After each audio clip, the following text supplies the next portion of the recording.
하시면서 인사합시다. 정말로 반갑습니다. 주 안에서 사랑합니다. 잘 나오셨습니다. 우리 고구에서 지난주에 끝난 20대 국회의원 선거에서 야당 지역으로 들어가서 국회의원에 당선된 여당 의원이 이런 말을 했어요. 나는 이제 국회의원의 롤 모델이 되겠습니다. 여러분 어떻게 들리세요? 자, 여당 의원이 야당 지역에 들어가서 당선됐어요. 자랑할 만하죠. 정말 자부심이 있을 만하죠. 근데 그가 한 말이 내가 이제부터 국회의원들의 롤 모델이 되겠다. 여러분 듣기 불편한 사람들 여럿 있는 겁니다. 롤 모델이 된다고 하는 것은 내가 누구를 롤 모델로 삼겠다고 하는 말은 그거는 좋아요. 근데 내가 롤 모델이 되겠다고 하는 것은 좀 교만하게 들리잖아요. 그런 얘기를 해서 지금 논란이 좀 되기도 하고요. 얼마 전엔 또 LA에서 목회하던 한 목사님인데 한국의 대형 교회로 이제 부임해 가면서 그런 얘기를 했어요. 내가 이제 앞으로 한국의 대형 교회의 롤 모델이 되겠습니다. 되게 욕 먹었습니다. 많은 목사님들이 아니 모든 것을 다 부정하는 거잖아요. 내가 롤 모델이 되겠다. 이제까지 그런 것이 없었다고 하는 건데 우리가 용어를 쓸 때 잘 사용해야 되겠다는 그런 생각을 해봐요. 롤 모델이 되는 것은 내가 누군가를 롤 모델로 삼는 겁니다. 그의 삶을 오랫동안 지켜보고 그의 가치관, 그의 생활 방식 이런 것이 내 삶의 귀감이 되고 내가 지금 모델로 삼고 싶은 그런 사람들이 있잖아요.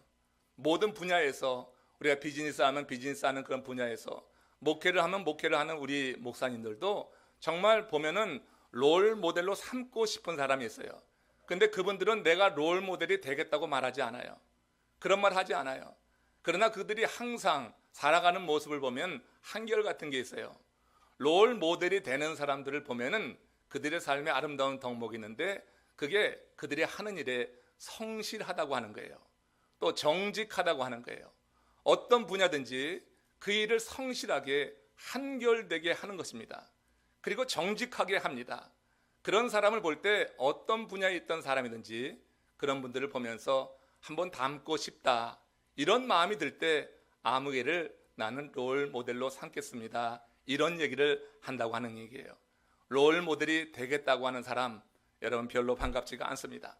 예전에 초중고등학교 다닐 때 보면 교실마다 그 한복판에 큰 액자가 하나 있었습니다.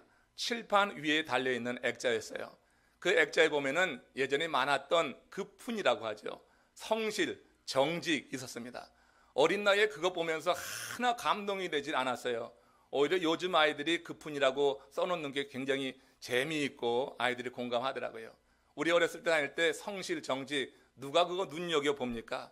그냥 교실 한복판에 달려있는 액자라고만 생각했지 그 성실하고 정직 살아보려고 하는 애들이 얼마나 있었나 생각이 돼요. 근데 여러분 세월이 한참 질렀습니다. 이제 한 40여 년 지나고 인생을 살고 한번 반추해보고 되돌아보니까 우리가 학창시절에 그렇게 고루하게 생각했던 급한 대로 사는 것보다 더 나은 삶은 없겠다는 그런 생각이 들어요. 성실하고 정직하게 사는 것, 인생의 값진 덕목으로서 이만한 것 어디 있을까 하는 생각이 들어요. 그렇게 살지 못하는 우리 입장에서는 정말 성실하고 정직하다고 하는 것, 정말 그것이 여러분 얼마나 아름다운 삶인가. 누군가를 롤 모델로 삼는다고 할 때 롤 모델로 삼는 그 사람들의 공통점이 어떤 분야에서든지 성실하고 정직하다고 하는 거예요. 성실하고 정직하지 않으면 성공한 것 같지만 누구도 롤 모델로 삼으려고 하진 않는 것입니다. 여러분 우리가 롤 모델로 삼을 수 있는 사람이 있다고 하는 것도 아름다운 일이에요. 믿음의 삶을 살아가는 여러분들이 살면서 여러분들의 인생의 방향을 정해줄 수 있는 그런 롤 모델 우리는 갖고 있어요. 세상 사람들이 없는 그 롤 모델 우리 주 예수 그리스도가 우리 삶의 롤 모델이 되는 줄로 믿음으로 고백하시기를 주의 이름으로 축원합니다. 오늘 본문에서 보면은 다윗의 이야기인데 시편 37편 이야기입니다. 다윗은 평생 동안 자신이 깨달은 그 삶의 지혜를 후손들에게 들려줄 목적으로 이 시편 37편을 썼습니다. 이스라엘 역사 속에서 가장 성공한 왕입니다. 유대인들의 신앙적 롤 모델입니다. 다윗은 내가 롤 모델 되겠다고 말하지 않았지만 모든 유대인들이 다윗의 삶을 롤 모델로 삼을 정도가 되었어요. 그래서 그 당시 사용하던 그 다윗의 별이 지금 이스라엘의 국기가 된 것이에요. 그때 그를 바라봤던 이들이 지금도 바라보고 있다고 하는 거예요. 롤 모델이 되었습니다. 다윗은요, 내가 롤 모델 된다고 하지 않았지만 유대인들의 롤 모델이 지금도 되고 있는 거예요. 그런 다윗이 후대 사람들에게 전하는 인생 최고의 교훈이 뭡니까? 오늘 본문에서 인생 최대의 교훈을 저는 성실하게 살아 하는 이 말씀으로 듣습니다. 성실한 사람을 하나님이 쓰시기 때문이고, 하나님이 쓰시는 인생보다 더 잘 인생은 없다는 신념이 다윗에게 있었다고 하는 것이에요. 여러분, 하나님이 쓰시는 하나님의 사람 되시기를 주의 이름으로 축원합니다. 그러기 위해서 성실해야 돼요. 하나님은 성실한 사람을 쓰는 거예요. 성실하게 살아가는 그 사람, 여러분, 하나님의 쓰시기에 합당한 사람이다. 오늘 이 다윗의 이야기를 통해서 다윗은 성실하라고 이렇게 이 짧은 이 시편에서 우리에게 강조하고 있다고 저는 해석을 했는데, 그럼 성실하게 사는 사람은 어떤 사람이냐? 오늘 한번 깊게 묵상해 보기를 원합니다. 부활절 이후 이제 부활하신 주님을 만나고 주님께서 주시는 감동과 열정을 가지고 우리는 신앙의 길을 걷고 갔는데, 주께서 사셨던 것처럼 또 다윗이 우리에게 권면하는 것처럼 성실과 정직의 삶이 과연 무엇이냐? 오늘 하는 이 말씀이 고루하게 들리지 않기를 저는 구하고 이 말씀을 전합니다. 여러분, 고루한 것이 아니라 이것이 우리의 삶의 가장 핵심 엑기스가 되어야 되겠다 하는 그런 생각을 가지고 나눕니다. 먼저 성실한 사람은 어떤 사람이냐? 시편 37편 1절 2절 말씀 통해서 한번 찾아봅니다. 같이 읽습니다. 악을 행하는 자들 때문에 불평하지 말며 불의를 행하는 자들을 시기하지 말지어다. 그들은 풀과 같이 속히 배임을 당할 것이며 푸른 채소같이 쇠잔할 것이미로다. 여러분, 다윗의 시대에 악을 행하는 자들이 많이 있었던 거예요. 불의를 행하는 자들이 많이 있었던 거예요.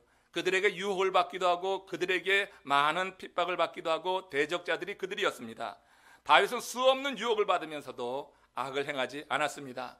그리고 믿음으로 승리하며 책임 있는 인생을 살 수 있었는데, 그렇게 살 수 있었던 것이 바로 이 믿음 때문이라고 하는 거예요.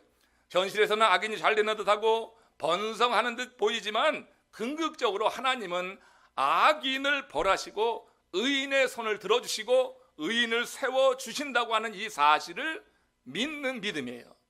이 믿음이 우리로 하여금 악에 물들지 않게 하고, 이 믿음이 바로 우리로 하여금 책임 있게 살게 한다는 얘기예요. 이 믿음이 우리의 삶에 대해서, 내가 하는 사역에 대해서 성실하게 하는 거예요. 하나님께서 의인의 팔을 들어주시고 의인을 궁극적으로 세워주시지 악인은 멸할 거야. 이것이 여러분들의 믿음 되기를 주님의 이름으로 축원합니다. 이거 여러분 그냥 듣지 말고, 악인은 하나님께서 멸하십니다. 의인은 세워주십니다. 의인의 팔을 붙잡아 주십니다. 이것이 우리의 믿음이 될 때 우리는 주님 안에서 성실하게 살아갈 수 있다고 하는 거예요. 책임 있는 그런 삶을 살 수 있다고 하는 것입니다. 의인의 손을 들어주신다고 하는 이 믿음, 우리의 삶을 정말 굳세게 하는 거예요. 다윗은 이렇듯 사람이 아니라 하나님의 눈을 의식하면서 정직하고 책임 있고 성실한 삶을 살았다고 하는 거예요. 시편 78편에 보면 하나님께서 다윗을 택하셔서 이스라엘의 목자로 삼으신 바로 그 이유를 여기 이렇게 말씀하고 있어요. 시편 78편 70절에서 72절, 하나님께서 다윗을 택하신 것이 그의 성실하심 때문이라고 하는 것이 여기에 있는데, 한번 여러분 어디에서 그 말씀을 찾을 수 있는가 한번 묵상하면서 읽어보십시다. 같이 읽습니다. 시작. 그의 종 다윗을 택하시되 양의 우리에서 취하시며 전 양을 지키시는 중에서 그들을 이끌어내사 그의 백성인 야곱 그의 소유인 이스라엘을 기르게 하셨더니, 이에 그가 그들을 자기 마음의 완전함으로 기르시고 그의 손의 능숙함으로 그들을 지도하였도다. 여러분 보세요. 지금 하나님께서 다윗을 택하셨는데 어디에서 택했어요? 양의 우리에서 취하셨다 그랬어요. 한번 깊게 생각을 해봐요. 지금 여러분, 하나님이 다윗을 택하실 때 양의 우리에서 택했다고 하는 것은 뭐 할 때 택했다고 하는 거예요? 양의 우리는 그 아버지 이새가 맡겨준 양을 말하는 텐데, 그 양의 우리, 다윗이 아주 어렸을 때 그 양을 칠 때 그 얘기를 하는 거예요. 양의 우리 안에서 시시덕거리고 놀 때가 아니라 양의 우리 안에서 그 양을 잘 지키기 위해서 일할 때라고 하는 거예요. 아버지가 맡겨주신 그 양무리를 잘 치기 위해서 양의 우리 안에 있는 거예요. 양과 함께 있을 때를 생각해 보세요. 양과 함께 있는 다윗의 모습 보시고, 하나님이 다윗을 택하셔서 전양을 지키시는 중에 그들을 이끌어내셨다. 하나님께서는 다윗을, 어린 다윗이 아비의 양을 칠 때부터 지켜보셨다고 하는 것입니다. 다윗은 아버지의 양을 치다가 곰과 사자의 습격을 받을 때가 많이 있었어요. 그때 이 다윗이 도망치지 않고 양을 지켜낸 거예요. 양 무리 가운데 있었으니까 양을 지킨다고 하는 것이 곧 자기를 지키는 것도 될 수 있고, 지금 이 다윗의 마음에는 하나님께서 의인을 겪고 지키시고 세우신다고 하는 마음이 있어서 거기서 양 우리 안에서 성실하게 자기에 맡겨진 일을 하고 있었다고 하는 거예요. 막내였던 다윗이 사자와 곰의 습격을 받았을 때 겁에 질려 가지고 도망쳐서 자기 집으로 간다고 누가 나무라겠어요. 어린 소년이 그렇게 위험한 상황 가운데서 돌아오는 거 부모가 더 반기죠. 거기서 싸우다가 해받는 걸 원하겠어요. 근데 다윗은 그 우리 가운데 있었다고 하는 거예요. 숨을 헐떡이면서 돌아와서 어떻게 막내인 나를 들에서 양을 치라 하시고 방치하셨나이까? 왜 형들을 보내지 않았습니까? 이렇게 항의한다고 누가 뭐라고 하겠어요? 그런 불평에 대해서 부모는 할 말이 없었을 거예요. 그러나 다윗은 아예 그럴 마음이 없었어요. 아버지의 양을 칠 때 그는 목자의 사명을 분명히 알았어요. 양을 치는 목자가 어떻게 되느냐? 양을 지키기 위해서 자기의 생명을 걸어야 된다. 그것은 양을 들짐승들로부터 지켜내는 것이었다고 하는 거예요. 우리는 이 사실을 다윗이 골리앗과 싸우겠다고 사울을 설득하는 그 장면에서 확인할 수가 있습니다. 아버지 이새가 다윗에게 명령했어요. 형들이 전쟁에 나가 있는데, 블레셋과 전쟁하고 있는데 형들이 어떻게 지내는가 보고 와라. 그래서 그 군 진영에 보냈는데 가서 보니까 블레셋의 장군 골리앗 앞에서 이스라엘 전 군대가 마음을 녹아누기고 있는 거예요. 겁에 질려 있는 거예요. 두려워하고 있는 거예요. 그때 이 다윗이 내가 나가서 싸우겠나이다. 그때 여러분 사울이 금방 허락했습니까? 너는 소년이고 저는 어려서부터 용사다 하면서 그가 나가겠다는 걸 만류했어요.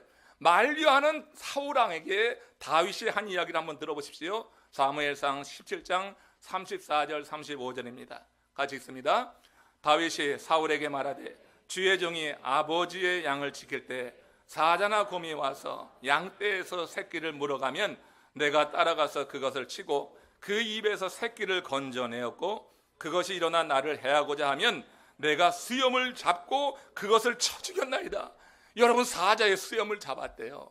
사울을 설득하는데 내가 비록 어렸었지만 그러나 내가 아비의 양을 칠 때 사자 곰이 와도 난 두려워하지 않고 따라가서 그 새끼를 내가 그의 입에서 발톱에서 건져내고 지켰습니다. 내가 그 수염을 잡고 쳐 죽였었나이다. 여러분, 지금 이 다윗은 그 사울 앞에서 하나님의 행하신 일을 증거한 거예요. 지금 자기가 잘났다고 자기 자랑하고 있는 게 아니에요. 하나님께서 함께 하셨기에 이와 같은 일을 이루었나이다, 그렇게 지금 말하고 있는 거예요. 하나님은 다윗의 바로 이런 목자 정신을 주목해 본 거예요. 목자는 양을 위해서 양과 함께 해야 되는 건데, 양이 이렇게 어려움에 빠질 때 양을 지키기 위해서 생명을 내어놓고 그렇게 지켰던 그 우리 안에 있었던 다윗을 어린 시절부터 봤다고 하는 거예요.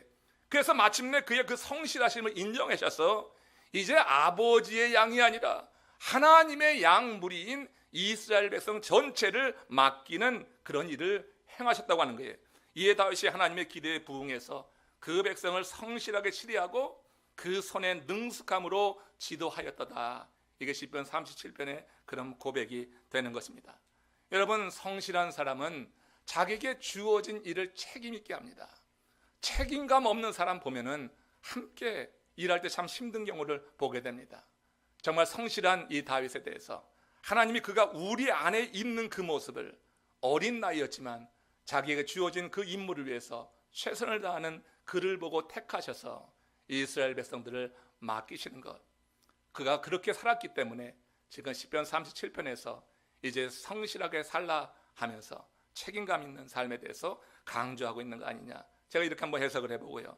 두 번째, 성실하게 사는 사람은 하나님의 언약을 붙잡고 사는 사람이다. 늘 말씀드리지만 항상 진리예요.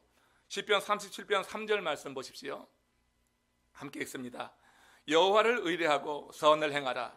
땅에 머무는 동안 그의 성실을 먹을거리로 삼을지어다. 여기 한번 보세요.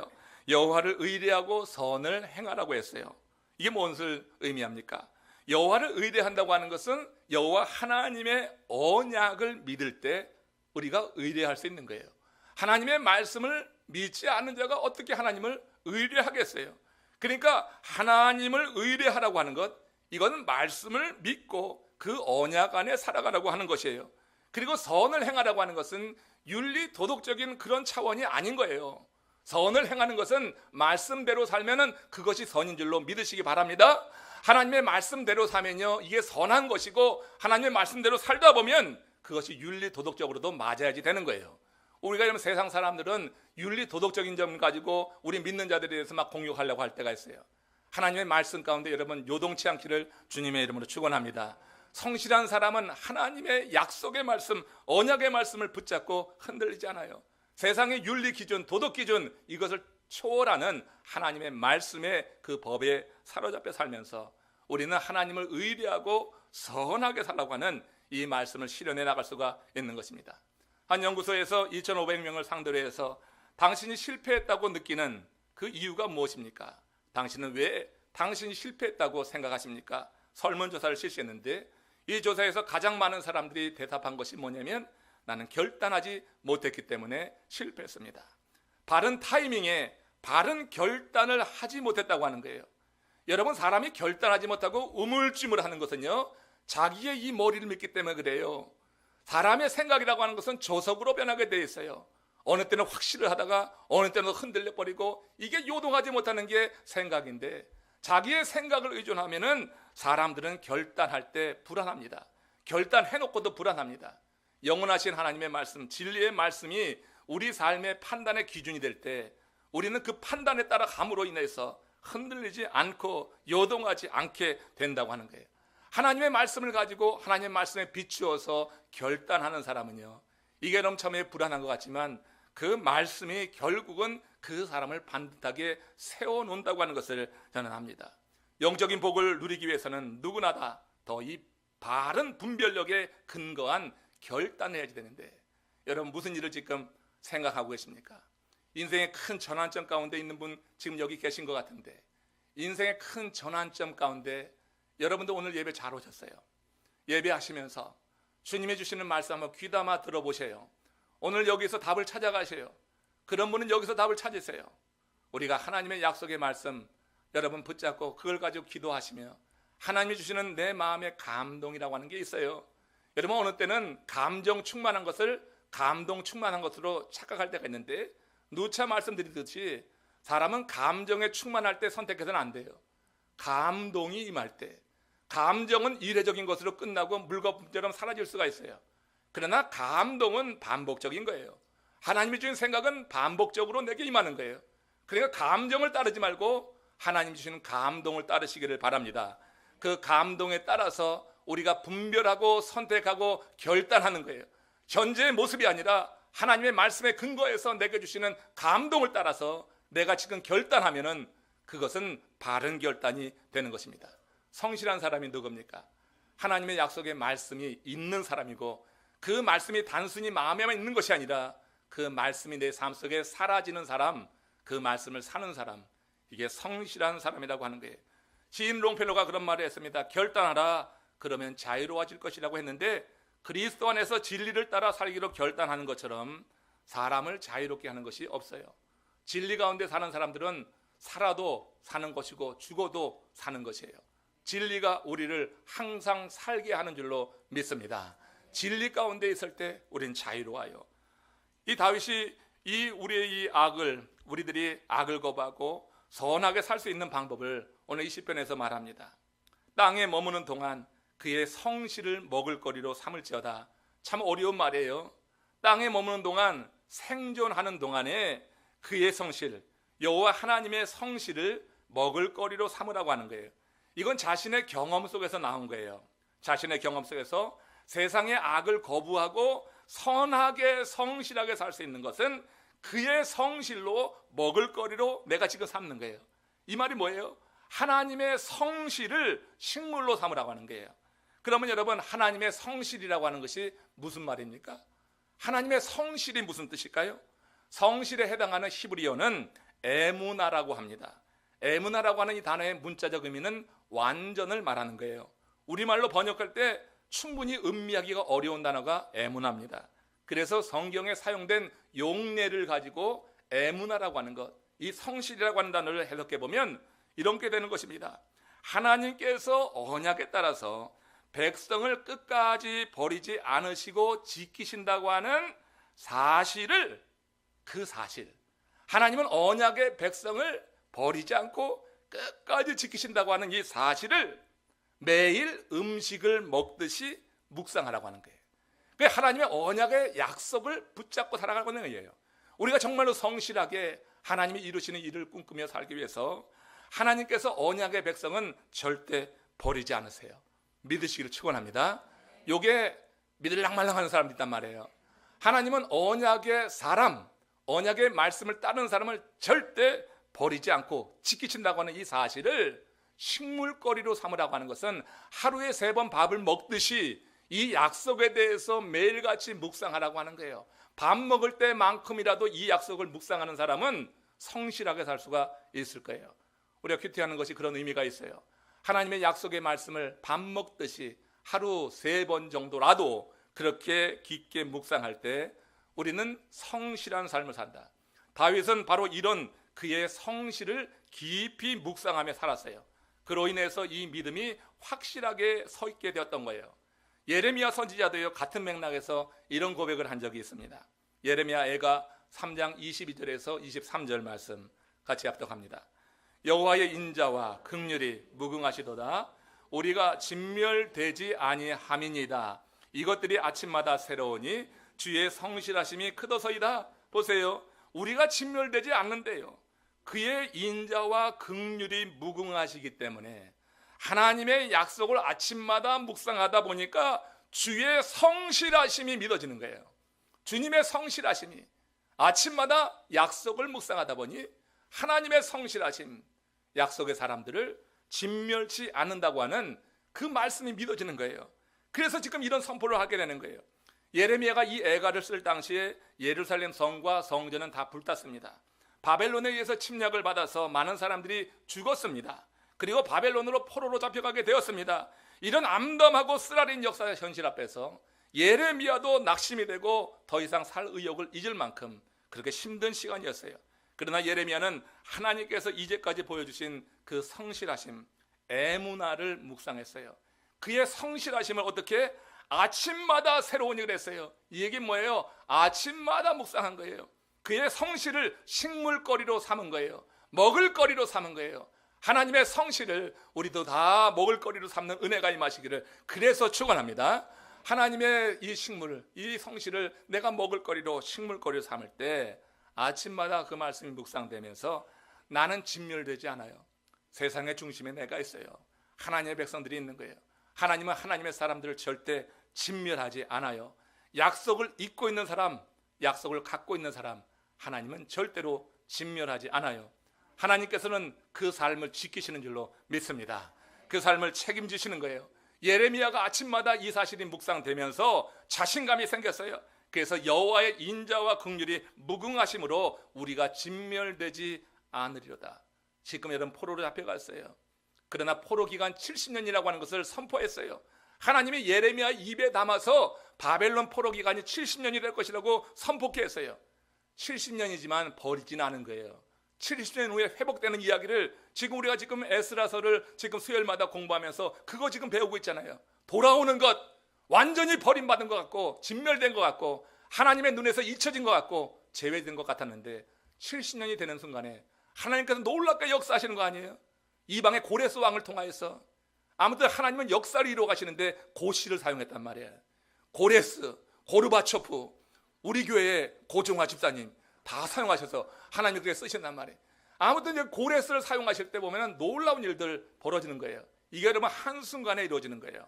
될 것 같지 않았던 순간에 하나님은 나라를 바벨론을 점령시키시고 그리고 그 백성을 다시 예루살렘으로 보내주시는 것, 이게 에스라서예요. 이 바벨론 포로에서 돌아오는 이야기가 에스라서예요.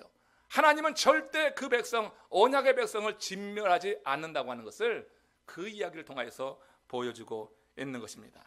그 이야기에 대해서 묵상하면서 새 힘과 소망이 일어났던 이 예레미야가 그렇게 담대하게 선포할 수 있었다고 하는 거예요. 이렇듯 비록 삶이 무너지는 고통을 경험하고 앞이 보이지 않는 깜깜한 상황에 놓일지라도 하나님의 성실하심을 묵상하는 자를 하나님은 버리지 않으시고 끝까지 지키신다. 그래서 성실한 사람은 누구냐? 하나님의 약속을 붙잡는 사람이다. 성실한 사람은 누구냐? 책임감 있게 사는 사람이다. 성실한 사람은 맡긴 일에 대해서 말씀 때문에 책임감 있고 말씀 때문에 여동치 않고 말씀이 붙잡고 나아가는 그 삶을 산다고 하는 거예요. 그러므로 성실한 사람은 삶의 목적이 아주 분명하다. 늘 말씀드리지만 아무리 강조해도 지나치지 않은 것, 삶의 방향입니다. 삶의 목적이 분명해요. 한 기자가 인도 캘커타에서 사역하던 마더 테레사를 방문해서 하루를 함께 지냈다고 합니다. 그곳의 참상, 빈곤, 지옥 같은 광경을 목격한 후에 테레사에게 질문했습니다. 테레사, 오늘 보니 해야 할 일이 엄청나게 많이 있던데 당신이 할 수 있는 일은 너무 작다고 느낄 때 낙심이 되지 않습니까? 이 질문에 그는 이렇게 대답을 했습니다. 아닙니다. 주님께서 나를 성공하라고 부르신 것이 아니라 성실하라고 부르셨기 때문입니다. 우리는 많은 일을 해서 주님께 영광 돌리는 게 아니라 많은 일을 해서 사람들에게 짠! 내가 이만큼 했다고 하는 걸 자랑하고 싶은 생각이 있어요. 그러나 여러분, 테레사는 자기에게 주어진 하루하루의 일을 자기가 할 수 있는 만큼 행하는 것을 성실로 봤어요. 모든 것을 다 한다고 생각하지 않고 자기가 주어진 능력만큼 자기가 감당할 수 있는 것, 많이 못한다고 그것 때문에 초조해하고 그것 때문에 조급해하지 않고 자기 손으로 할 수 있는 그 일을 행하면서 나를 성실하게 부르신 하나님의 뜻에 따라서 나는 내게 주어진 내 능력에 맞는 그 일을 하면서 성실하게 살기를 원합니다. 이런 대답을 한 것입니다. 시편 37편 4절을 보십시오. 여기서 기뻐하는 자가 누굽니까? 같이 읽습니다. 여호와를 기뻐하라. 그가 내 마음의 소원을 내게 이루어 주시려다. 여호와 하나님을 기뻐하는 것, 성실한 사람입니다. 여호와 하나님을 기뻐하는 것, 하나님의 말씀을 붙잡은 사람입니다. 지혜는 지금 뭐라고 했습니까? 여호와를 기뻐하라. 그가 내 마음의 소원을 내게 이루어 주시리로다. 지혜는요, 하나님을 기뻐하면 하나님께서 마음의 소원을 이루어 주신다는 거예요. 마음의 소원이 이루어지는 은혜가 오늘 여러분 모두에게 임하시길 축원합니다. 마음의 소원 이루는 거 어렵지 않아요? 오늘 소원 갖고 오신 분 계시죠? 지금 기도의 제목에 있는 분 계시죠? 소원 성취하는 것 어려운 일이 아니다. 하나님을 기뻐하면 되는 거예요. 여러분, 하나님을 기뻐하십니까?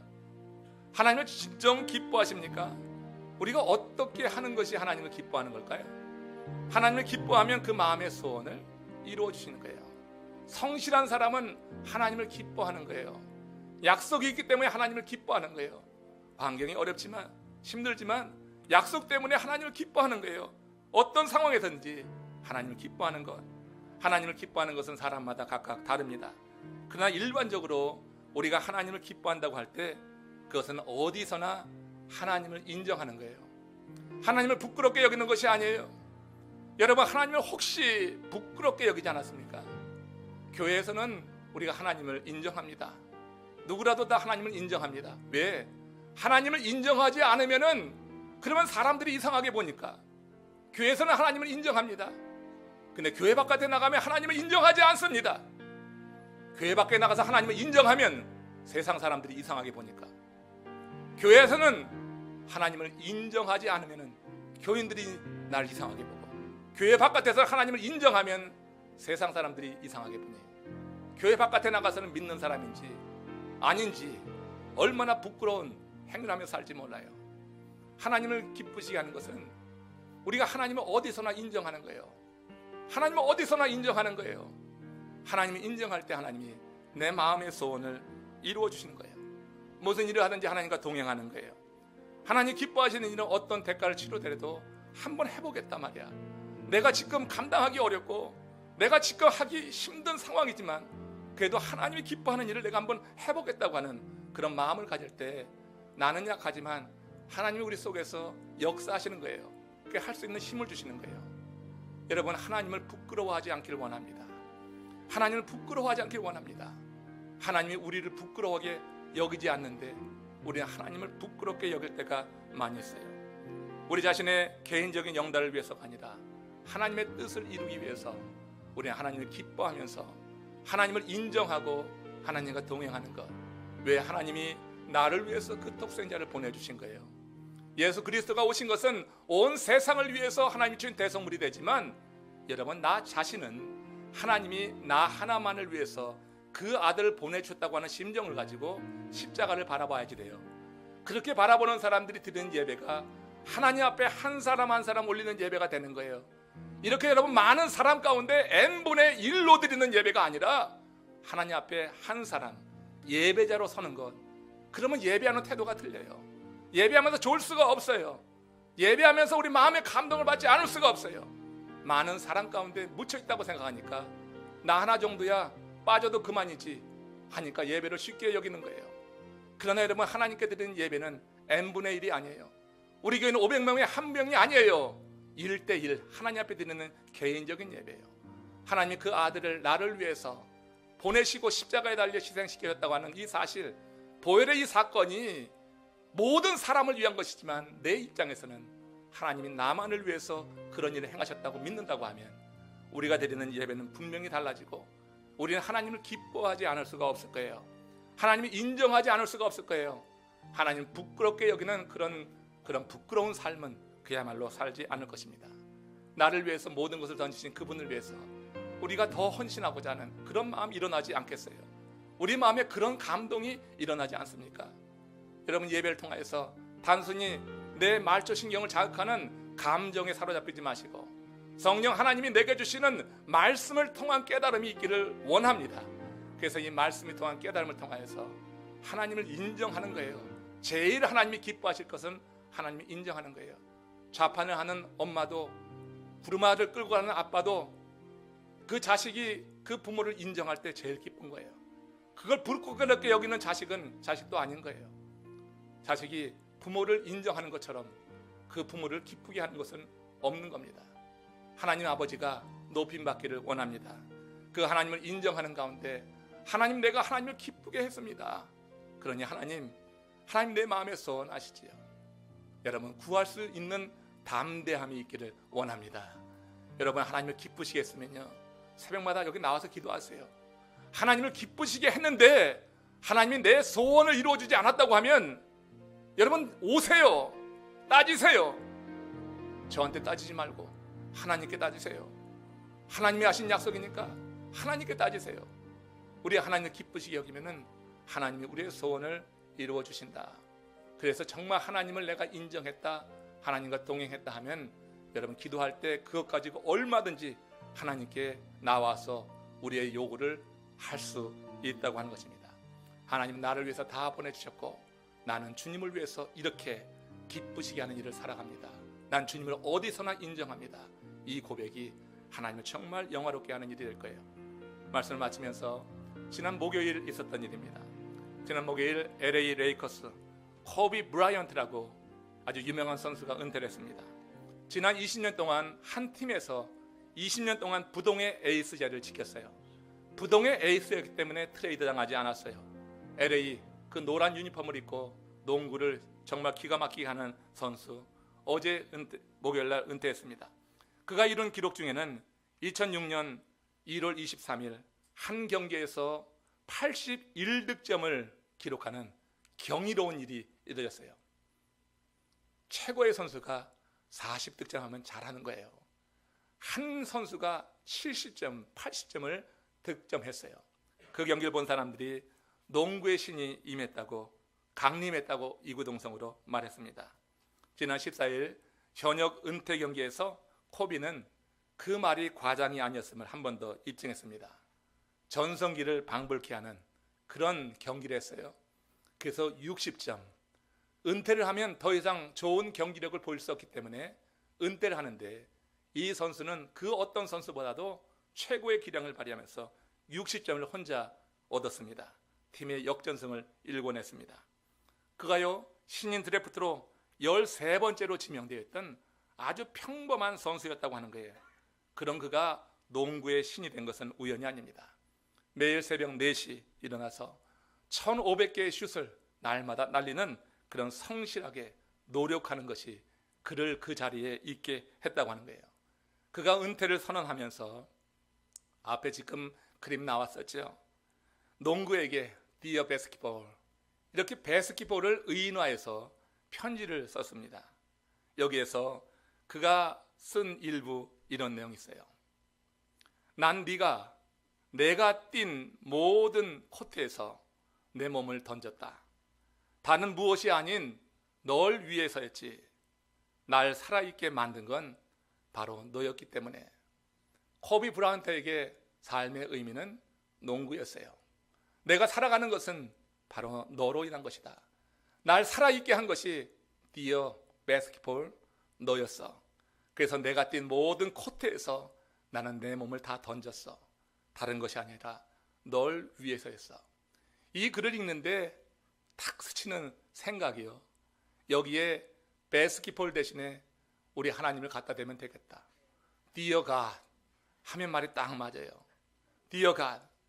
여러분, 이 코비에게 농구는 살게 한 의미였어요. 우리가 주님을 제대로 만날 때 우리 하나님은 우리의 삶의 의미가 되는 거예요. 날 살아있게 하는, 나를 살아있게 한 장본인, 그가 바로 당신입니다. 여호와 하나님입니다.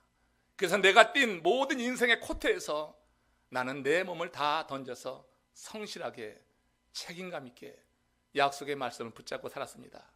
다른 무엇이 아니라 바로 여호와 하나님, 당신을 위해서입니다. 이렇게 고백한다고 하면 하나님께서 정말 기뻐하지 않겠어요? 여러분, 우리의 삶의 모든 코트에서 우리 주님이 주신 은혜, 주님이 주신 능력, 그 약속의 말씀을 붙잡고 저와 여러분 한번 몸을 던져봅시다. 우리를 살게 하신 이가 여호와 하나님이시니 그 하나님께 우리를 던져 드립시다. 그 하나님이 우리의 하나님이 된 것이 얼마나 자랑스러운 거지. 이번 엠마오 캠프에 동참하는 우리 디사이플들, 서번트 한 100여 명의 우리 모두가 다 그 하나님을 만나서 내 인생의 전 코트에서 나도 내 삶을 주님을 위해서 한번 헌신해 보겠습니다. 이런 다짐이 있는 이런 캠프가 될 수 있도록, 가는 분들은 그렇게 하나님께 은혜를 구하시고 남아서 기도로 도우시는 우리 여러 성도님들, 오늘 떠나는 이 캠프가 주 안에서 그렇게 이루어질 수 있도록 함께 기도해 주시기를 주의 이름으로 축원합니다. 다 같이 고개 숙여서 한번 기도하며 나갑시다.